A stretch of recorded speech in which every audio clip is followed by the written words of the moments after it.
The discovery of over 100 Greco-Roman mummies in the Bahariya Oasis sent shockwaves around the world.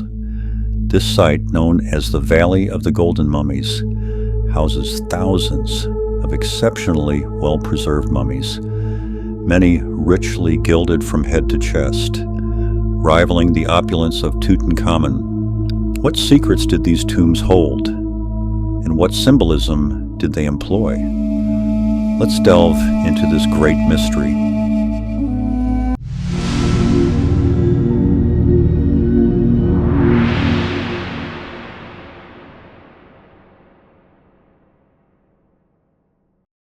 The story began in 1996 when an antiquities guard, crossing the desert on a donkey, fell after the animal sank into a small hole in the sand.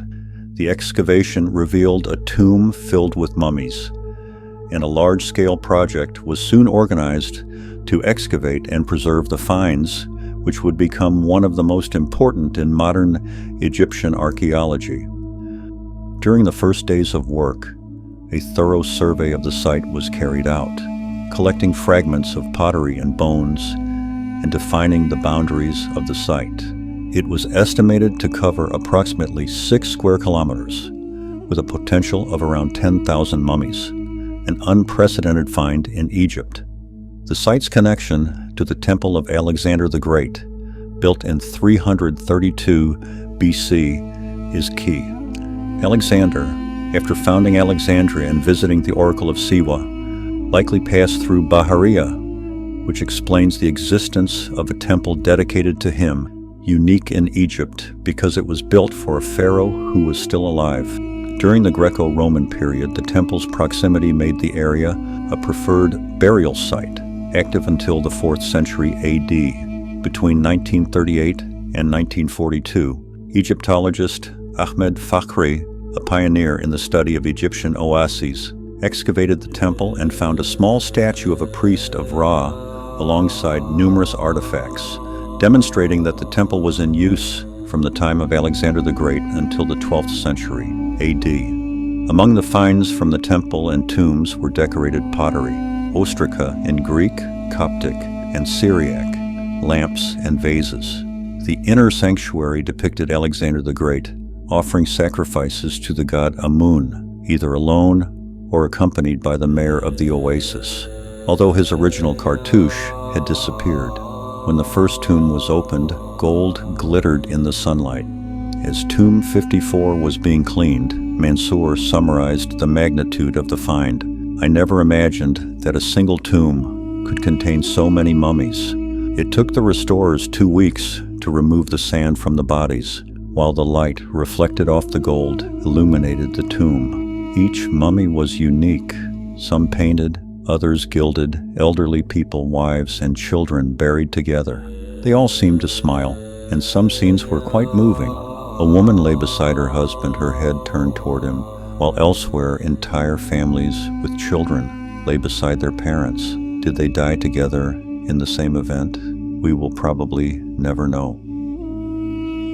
Each of the 4 excavated tombs featured a distinct architectural style. Tomb 54, carved from sandstone, had a vestibule, a ritual room called the birthing room, and 2 burial chambers. The birthing room served a ceremonial function. Family members placed the mummy there before transferring it to another person in the burial chamber. The first chamber, the largest, was reached by descending 3 steps, the last being semicircular, and contained 4 rooms carved into the rock, 2 to the east and 2 to the west, all intended for burials. The other tombs also displayed unique designs. Regarding the mummies, 4 main styles were identified.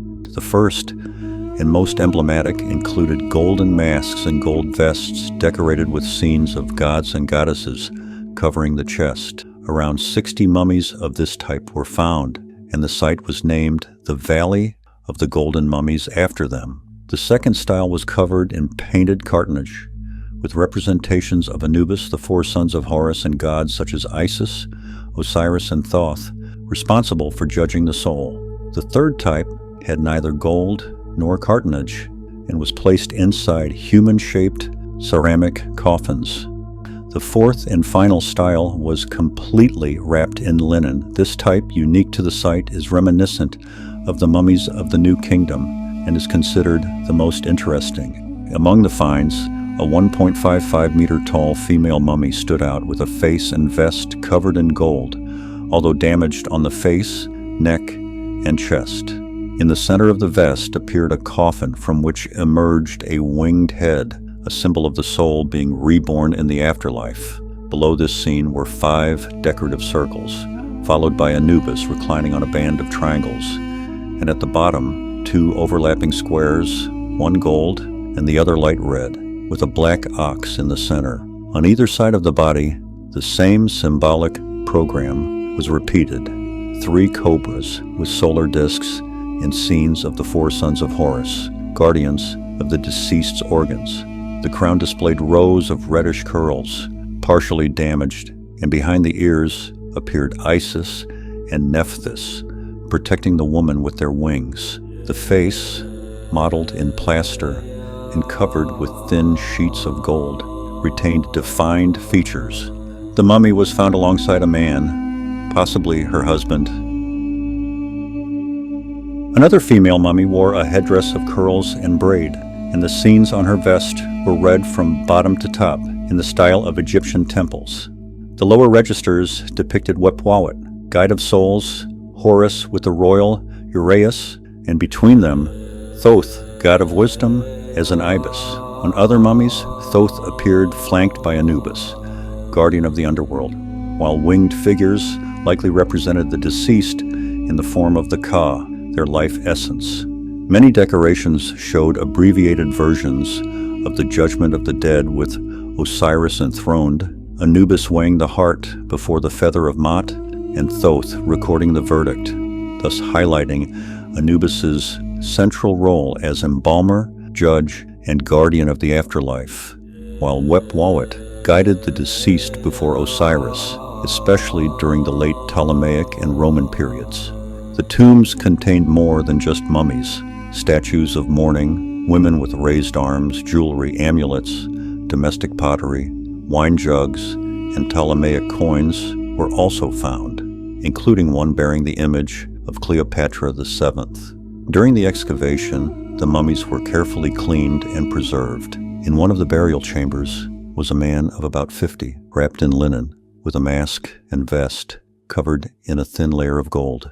The Valley of the Golden Mummies reveals how the inhabitants of Bahariya lived during the Roman era and their beliefs about the afterlife. The prosperity of ancient Bahariya was based on the production and export of wine to the Nile Valley, with factories located near the site.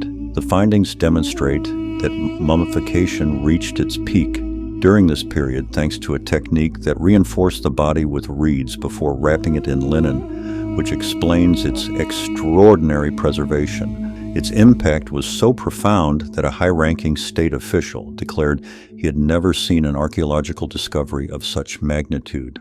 What we find in Bahariya are not just mummies or artifacts. They are lives that left their mark, beliefs that spanned millennia, and a testament to the cultural richness of Egypt.